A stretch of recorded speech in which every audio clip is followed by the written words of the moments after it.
రైతుగా కల్తీ పాల ఘటన రాష్ట్ర వ్యాప్తంగా కలకలం రేపిన నేపథ్యంలో పలు ఉమ్మడి జిల్లాల్లో ఫుడ్ సేఫ్టీ పశుసంవర్ధక శాఖ అధికారులు దాడులు నిర్వహించారు. పాలు కల్తీ జరిగినట్టు తేలితే కఠిన చర్యలు తీసుకుంటామని, మరణశిక్ష విధించే అవకాశం కూడా ఉంటుందని అధికారులను స్ట్రాంగ్ వార్నింగ్ ఇచ్చారు. విజయవాడలోని పాల బూతులపై ఫుడ్ సేఫ్టీ పశువర్ధక శాఖ అధికారులు దాడులు నిర్వహించారు. 6 పాల బూతులలో తనిఖీలు చేసి పాల శాంపిల్స్ను సేకరించారు. ప్లాస్టిక్ కానీ అల్యూమినియం డబ్బాల్లో కానీ పాలు నిల్వ చేయవద్దని సూచించారు. కేవలం స్టెయిన్లెస్ స్టీల్ క్యాన్లలో మాత్రమే పాలు నిల్వ చేయాలని అధికారులు సూచించారు. అయితే ఫుడ్ సేఫ్టీ కమిషనర్, కలెక్టర్ ఆదేశాలతో దాడులు నిర్వహిస్తున్నామని అన్నారు. Krishnalanka centre, one town, పంటకాలవ road, currency Nagar, Prasadampadu ప్రాంతాల్లో లూజ్ మిల్క్ అమ్మేవారిపై దాడులు నిర్వహించామని తెలిపారు. ఇదే అంశానికి పూర్తి సమాచారం మా కరెస్పాండెంట్ కుమార్ చంద్ అందిస్తారు. నాని, ఏదైతే విజయవాడలో ఈ రోజు అంటే కల్తీ పాల ఘటన నేపథ్యంలో మొత్తం రాష్ట్ర వ్యాప్తంగా కలకలం రేపిన విషయం తెలిసిందే. ఈ నేపథ్యంలోనే ఈ రోజు ఏదైతే ఉమ్మడి జిల్లాలో అయితే మాత్రం ఈ పాలకు సంబంధించి అయితే తనిఖీలను అయితే నిర్వహించారు. ఇటు ఫుడ్ సేఫ్టీ అధికారులు, అదేవిధంగా పశుసంవర్ధక శాఖ అధికారులు ఇద్దరు కలిసి ఈ దాడుల్ని, తనిఖీల్ని నిర్వహించిన పరిస్థితి అయితే ఉంది. అంటే పూర్తి స్థాయిలో ఎక్కడికక్కడ అంటే పాల బూతులు ఏవైతే ఉన్నాయో వాటిని అన్నింటినీ కూడా క్షుణ్ణంగా పరిశీలించారు. విజయవాడలోని పలు ప్రాంతాలు, కృష్ణలంక కావచ్చు, అదేవిధంగా currency Nagar, Prasadampadu, one town, అదేవిధంగా ఇతర ప్రాంతాలు అంటే కరెన్సీ నగర్ వంటి ప్రాంతాల్లో కూడా ఈ ఏదైతే ఈ తనిఖీలు ఉన్నాయో తనిఖీలు అయితే పూర్తి స్థాయిలో నిర్వహించారు. అయితే దీనిలో ప్రధానంగా చూసుకుంటే 6 పాల బూతులకు సంబంధించి ఏవైతే శాంపిల్స్ ఉన్నాయో వాటిని తీసుకున్నారు. అదేవిధంగా వీటిని అంటే పాలన అయితే మాత్రం స్టెయిన్లెస్ స్టీల్ లోని మాత్రమే ఇచ్చేయాలని, అంటే జాగ్రత్తలు అయితే ఉంచుకోవాలని, అదేవిధంగా అల్యూమినియం కావచ్చు, అదేవిధంగా ప్లాస్టిక్ కావచ్చు, రెండిట్లో కూడా నిల్వ చేయొద్దని కూడా సూచనలు జారీ చేసిన పరిస్థితి అయితే ఉంది. అదేవిధంగా ఏదైతే శాంపిల్స్ కలెక్ట్ చేశారో 6 పాల బూతుల్లోనూ వీటిని ఏదైతే టెస్టింగ్ సెంటర్లు ఏవైతే ఉన్నాయో ఆ టెస్టింగ్ సెంటర్ లో అయితే పంపించడం జరుగుతుందని, అదేవిధంగా 3 రోజుల్లోనే వీటికి సంబంధించిన రిజల్ట్ అయితే వస్తుందని, అనంతరం వాటిలో ఏమన్నా కల్తీ జరిగిన నేపథ్యం ఉంటే మాత్రం వాళ్ళ మీద కఠిన చర్యలు తప్పవని కూడా హెచ్చరికలు జారీ చేసిన పరిస్థితుంది. అదేవిధంగా ఏవైతే సుప్రీంకోర్టు మార్గదర్శకాలు ఏవైతే ఉన్నాయో అంటే వాటి ప్రకారం ఈ పాలకు సంబంధించి కల్తీ కనుక జరిగితే వాళ్ళ మీద మర్డర్ తో సమానమైనటువంటి కఠిన చర్యలని తీసుకుంటామని, కాబట్టి పాలకు సంబంధించిన అంశం మీద అయితే చాలా జాగ్రత్తగా ఉండాలని సూచించారు. అదేవిధంగా రానున్న కాలంలో అయితే మాత్రం పాలకు సంబంధించి బూతుల మీద అయితే మాత్రం వరుసగా తనిఖీలు చేపడతామని, ఒకవేళ కల్తీ గనక చేస్తే గనక వాళ్ళకి కఠిన శిక్ష తప్పదని కూడా వాళ్ళు చెప్పిన పరిస్థితి అయితే ఉందని. Right, thank you Kumar. రైతుగా అంగన్వాడీల దీర్ఘకాలిక డిమాండ్లు నెరవేర్చాలని కోరుతూ అంబేద్కర్ కోనసీమ జిల్లా వ్యాప్తంగా అంగన్వాడీ టీచర్లు, ఆయాలు రిలే దీక్షలు చేస్తున్నారు. అంగన్వాడీలకు కనీస వేతనం ఇవ్వాలని, మినీ సెంటర్లను మెయిన్ సెంటర్లుగా మార్చాలని, సంక్షేమ పథకాలు అమలు చేయాలని, మెస్ ఛార్జీలు పెంచాలని డిమాండ్ చేస్తున్నారు. ప్రభుత్వం తక్షణమే స్పందించి తమ న్యాయపరమైన డిమాండ్లు పరిష్కరించాలని మార్చి 2వ తేదీలో చెలో విజయవాడకు పిలుపునిచ్చారు. ఇక దీనిపై మరింత సమాచారం అంబేద్కర్ కోనసీమ జిల్లా నుంచి మా స్పెషల్ కరెస్పాండెంట్ వెంకట్ అందిస్తారు. రైట్ వెంకట్, చెప్పండి. అంబేద్కర్ కోనసీమ జిల్లాలో గత 2 రోజులుగా అంగన్వాడీ కార్యకర్తలు, అంగన్వాడీ ఉపాధ్యాయులు ఎవరైతే ఉన్నారో వారంతా కూడా 2 రోజులుగా నిరాహారం చేస్తున్నారు. తహసీల్దార్ కార్యాలయం వద్ద వీరంతా కూడా 2 రోజులుగా ఈ నిరసనలు అయితే చేస్తున్నారు. ఏదైతే తమ న్యాయపరమైన కోరికలు ఉన్నాయో అవన్నీ కూడా ప్రభుత్వం నెరవేర్చాలని ప్రధానంగా డిమాండ్ చేస్తున్నారు. అంబేద్కర్ కోనసీమ జిల్లాకు సంబంధించి వీరంతా కూడా 2 రోజుల పాటు కంటిన్యూ 2వ తారీఖు వరకు ఇది నిరసనలు అయితే చేస్తారు. 2వ తారీఖు లోపు ఈ నిరసనలకు ప్రభుత్వం స్పందించకపోతే 2వ తారీఖు చెలో విజయవాడకు పిలుపునిచ్చారు. ముఖ్యంగా అంబేద్కర్ కోనసీమ జిల్లా చేసేవారి ప్రధాన డిమాండ్ ఏంటంటే 2019 తర్వాత వీరి వేతనాల్లో ఎటువంటి మార్పు లేదని, గతంలో పెంచుతామని హామీ ఇచ్చినప్పటికీ కూడా పెంచలేదని చెప్తున్నారు. ఆ వేతనాలను 26,000 చేయాలని డిమాండ్ చేస్తున్నారు. అలాగే వారందరికీ కూడా ఏదైతే ప్రభుత్వ ఉద్యోగాలకు అందిస్తున్న సంక్షేమ పథకాలు కూడా ఈ అంగన్వాడీ కార్యకర్తలకు, ఆయాలకు అందించాలని కూడా కోరుతున్నారు. అలాగే పిల్లలకు ఇచ్చే మెనూలో ఛార్జీలు కూడా పెంచాలని కోరుతున్నారు. దీంతో పాటు మెనూలో ఇచ్చేటువంటి కందిపప్పు, అదేవిధంగా నూనె, వీటిని కూడా నాణ్యత లోపిస్తుందని, నాణ్యత గల వస్తువులు అయితే విద్యార్థులకు అందించే విధంగా చర్యలు తీసుకోవాలని కోరుతున్నారు. అలాగే ప్రీ స్కూల్ కు విద్యార్థులు ఎక్కువగా వచ్చే విధంగా ప్రభుత్వం చర్యలు చేపట్టాలని, వారికి అమ్మఒడి కూడా వర్తించే విధంగా చర్యలు తీసుకోవాలని అయితే అంగన్వాడీ కార్యకర్తలు కోరుతున్నారు. ఏదేమైనప్పటికీ కూడా తల్లులు, గర్భిణీలు, చంటి పిల్లల తల్లులు, అలాగే చిన్నపిల్లలకి వీరంతా కూడా సేవ చేస్తున్నామని అటువంటి అంగన్వాడీ కార్యకర్తలని ఆయాల్ని గుర్తించట్లేదు ప్రభుత్వం అని ఇప్పటికే చాలా సార్లు ఉద్యమాలు అయితే చేశామని ఈ ఉద్యమాల్లో ఎటువంటి ఫలితం లేదని ఈసారి మాత్రం విరమించేది లేదని ఈ 2వ తారీఖు లోపు ప్రభుత్వం స్పందించి వస్తే పర్వాలేదు, లేకపోతే కనుక చెలో విజయవాడకు పిలుపునిచ్చారని రాష్ట్ర నాయకత్వం ఆ మేర వీరంతా కూడా సన్నద్ధమైనట్లు అంగన్వాడీ కార్యకర్తలు ఇక్కడ చెప్తున్న పరిస్థితి ఉంది. Right, thank you Venkat. Right, ఇక నెల్లూరు నగరంలో ట్రాఫిక్ సిగ్నల్ ఏర్పాటు చేస్తున్నాం, ట్రాఫిక్ను క్రమబద్ధీకరిస్తాం, ఇవి నిన్న మొన్నటి వరకు చెప్పిన మాటలు అన్నట్లుగానే సిగ్నల్లు ఆర్భాటంగా ప్రారంభించారు. కానీ అవి మాత్రం ఆరంభశూరత్వంగా మారాయి. 1-2 రోజులు మాత్రమే వెలిగి అలంకారప్రాయంగా మారాయి. దీంతో ఎవరి నష్టం వచ్చినట్లు వారు వెళుతున్నారు. ఈ నేపథ్యంలో నగరవాసులకు ట్రాఫిక్ కష్టాలు తప్పటం లేదు. 1.40 కోట్లతో ఏర్పాటు చేసిన పరిస్థితి ఇలా అస్తవ్యస్తంగా మారింది. 15 ఏళ్ల క్రితం 25 లక్షలతో సిగ్నల్ లైట్లను ఏర్పాటు చేయగా 2 శాఖల మధ్య సమన్వయ లోపంతో పనికిరాకుండా పోయాయి. మళ్ళీ 1.4 కోట్లతో నామమాత్రంగా సిగ్నల్స్ను ఏర్పాటు చేసి ప్రజాధనాన్ని వృధా చేశారన్న విమర్శలు వినిపిస్తున్నాయి. ఇవి కూడా తుప్పుపట్టిపోయే ప్రమాదం ఉందని, పాలకులు ఉన్నతాధికారులు జోక్యం చేసుకుని వినయంలోకి రావాలని నగరవాసులు కోరుతున్నారు. ఇక దీనిపై మరింత సమాచారం మా స్పెషల్ కరెస్పాండెంట్ నాగతేజ అందిస్తారు.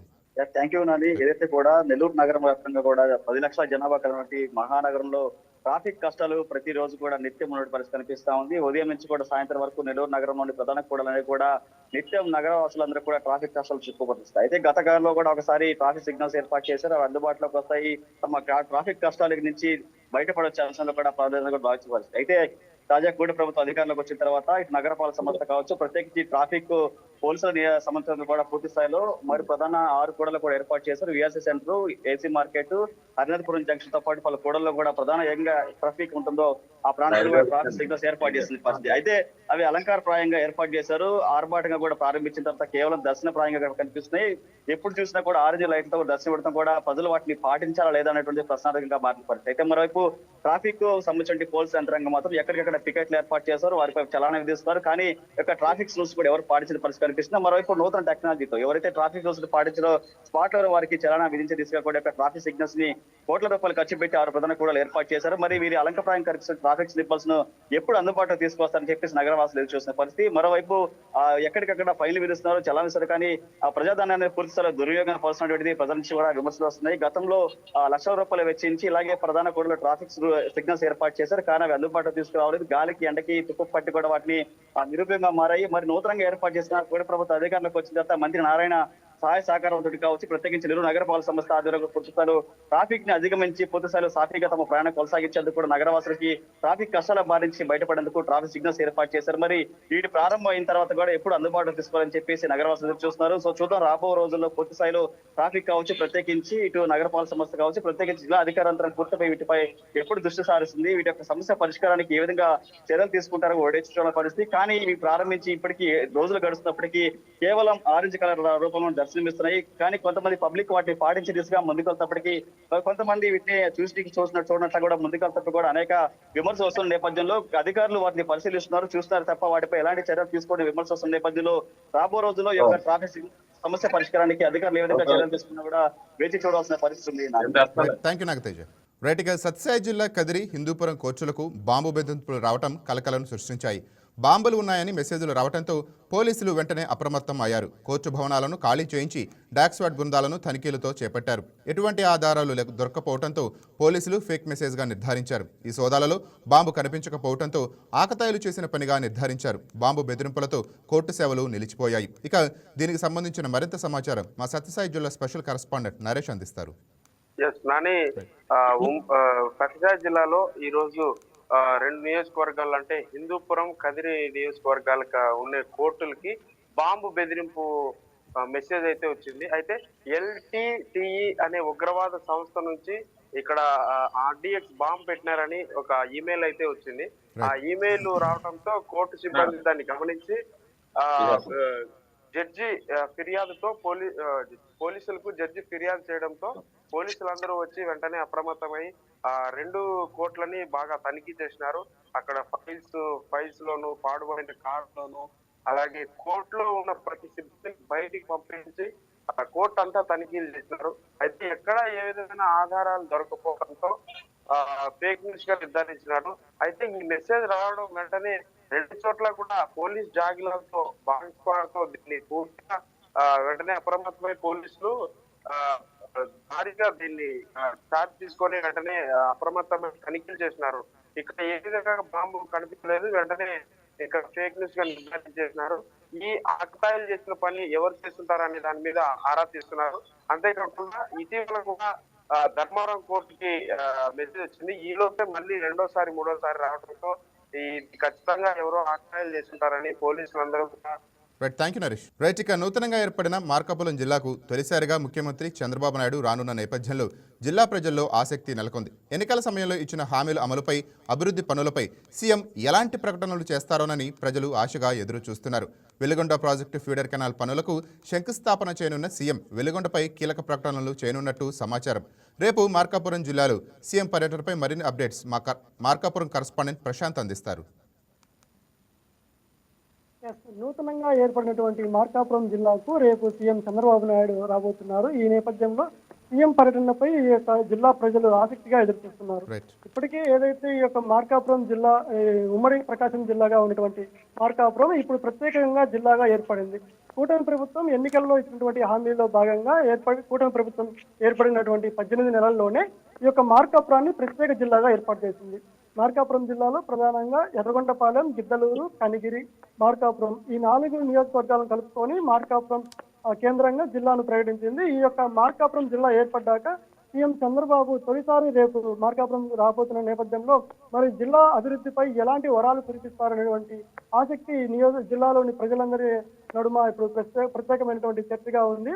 ఈ ప్రధానంగా చూసుకుంటే వెలుగొండ ప్రాజెక్టు పైన సీఎం చంద్రబాబు ఇప్పటికే ప్రత్యేక శ్రద్ధ పెట్టారు.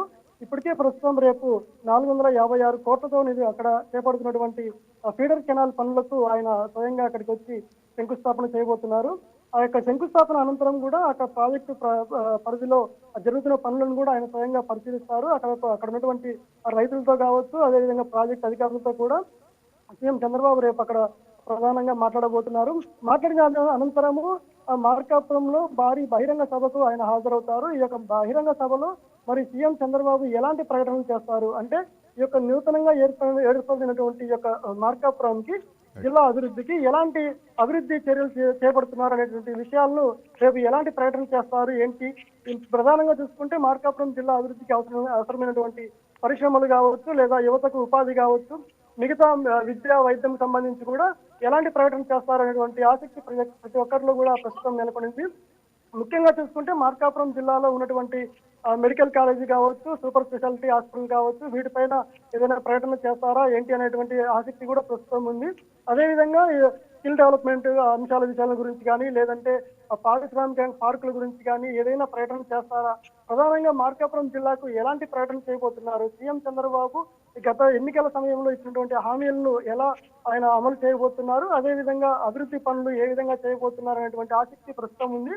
అదేవిధంగా ఈ యొక్క మార్కాపురం జిల్లాలో ఉన్నటువంటి 4 నియోజకవర్గాల ఎమ్మెల్యేలు కావచ్చు, టీడీపీ ఇన్ఛార్జీలు కావచ్చు, ప్రధానమైనటువంటి పలు సమస్యలు ఆ యొక్క నియోజకవర్గాల అభివృద్ధికి సంబంధించినటువంటి విషయాలను కూడా రేపు సీఎం చంద్రబాబు దృష్టికి తీసుకెళ్లబోతున్నారు. వీటన్నిటిపైన మరి సీఎం చంద్రబాబు రేపు ఎలాంటి ప్రకటన చేస్తారు అనేటువంటి ఆసక్తి ప్రతి ఒక్కరిలో ఉంది. ఏదేమైనా నూతనంగా ఏర్పడినటువంటి ఈ యొక్క మార్కాపురం జిల్లాకు సీఎం చంద్రబాబు పర్యటన ఒక గొప్ప వరంగా మారుతుందా లేదా అనేటువంటిది రేపటి వరకు వేచి చూడాల్సిన పరిస్థితి ప్రస్తుతం నెలకొంది. Right, thank you Prashant. Right, ఇక విశాఖ తీరంలోని ఋషికొండపై సుమారు 500 కోట్ల రూపాయల ప్రజాధనంతో నిర్మించిన కట్టడాలు ఇప్పుడు చర్చనీయాంశంగా మారాయి. అత్యంత ఖరీదైన ఇటాలియన్ మార్బుల్స్, విదేశీ షాండ్లియర్లు మరియు అత్యాధునిక సౌకర్యాలతో ప్యాలెస్ను నిర్మించారు. పర్యావరణ నిబంధనల ఉల్లంఘన జరిగిందన్న ఆరోపణల నడుమ ఈ భవనాలను ఏ అవసరానికి ఉపయోగించాలనే అంశంపై ప్రభుత్వం తర్జనాభర్జన పడుతోంది. వీటిని ప్రభుత్వ అతిథి గృహంలా ఉంచాలా లేదా పర్యాటక కేంద్రంగా మార్చాలా అనే దానిపై స్పష్టత రావాల్సి ఉంది.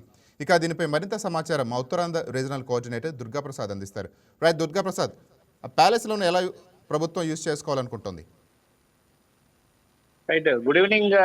ఏదైతే ఋషికొండ ప్యాలెస్ సంబంధించి మరొకసారి అసెంబ్లీలో కూడా ఈ రోజు చర్చ జరిగిన అంశం మనం చూడొచ్చు. విశాఖ సౌత్ ఎమ్మెల్యే వంశీకృష్ణ శ్రీనివాస్ దీనికి సంబంధించి ఒక అంశాన్ని కూడా లేవనెత్తారు. ఏదైతే పర్యాటక రంగానికి అభివృద్ధి చేస్తున్న కూటమి ప్రభుత్వం సరైన వసతులు లేక ఎక్కువ మంది పర్యాటకులు ఆకర్షించలేకపోతుందని చెప్పి కూడా ఆయన వ్యాఖ్యలు చేయడం జరిగింది. ఈ నేపథ్యంలో ప్రముఖ హాస్పిటాలిటీకి సంబంధించిన ఒక మంచి 5 స్టార్ హోటల్ నిర్మాణం చేపట్టాలి. అయితే గతంలో ఉన్న ఏదైతే ఋషికొండ ఇప్పుడు ప్యాలెస్ గా నిర్మించిన ముందు అక్కడ హరిత టూరిజం ఉండేది. అక్కడ ఆ భవనంలోనే అనేక మంది టూరిస్టులు వచ్చి దాంట్లో బస చేయడం ద్వారా ప్రభుత్వానికి కూడా ఆదాయం వచ్చేది. ఇప్పుడు దాన్ని గత ప్రభుత్వం అయితే దాన్ని పూర్తిగా ఆ, పూర్తిగా కట్టడాన్ని కూడా తొలగించి భవనాలు నిర్మించడం జరిగింది. రుషికొండ ప్యాలెస్ సంబంధించి ఆ భవనాలు దేనికి ఉపయోగం లేకుండా పోయింది. బట్ టూరిజం సంబంధించి అభివృద్ధి చేయాలంటే కూడా అనేక నూతనమైన హాస్పిటాలిటీ కలిగిన పెద్ద పెద్ద 5 స్టార్ హోటల్ నిర్మాణం చేపట్టాలని చెప్పి కూడా వంశకృష్ణ మాట్లాడడం జరిగింది. ఈ నేపథ్యం మరొకసారి రుషికొండ ప్యాలెస్ కి సంబంధించి మరొకసారి చర్చలో వార్తల్లో నిలిచిందని చెప్పొచ్చు. అయితే గత ప్రభుత్వ హయాంలో దాదాపు 500 కోట్లు ఏదైతే 500 కోట్ల రూపాయలు వెచ్చించి ఒక భవనాన్ని అయితే ఏర్పాటు చేయడం జరిగింది. టూరిజం శాఖకు సంబంధించిన భవనంలోనే హరిత టూరిజాన్ని ఆ పాత బిల్డింగ్ తొలగించి కొత్త బిల్డింగ్ నిర్మాణం చేపట్టారు. అయితే ఆ భవనాన్ని నిర్మించిన దగ్గర నుంచి కూడా అది దేనికి ఉపయోగించాలనే ఆలోచన కూటమి ప్రభుత్వం వచ్చిందని చెప్పొచ్చు. అయితే గత ప్రభుత్వ హయాంలో ఏదైతే నిర్మాణం చేపట్టారో అప్పటి నుంచి కూడా రుషికొండ ప్యాలెస్ చుట్టూనే రాజకీయాలు నడిచాయి.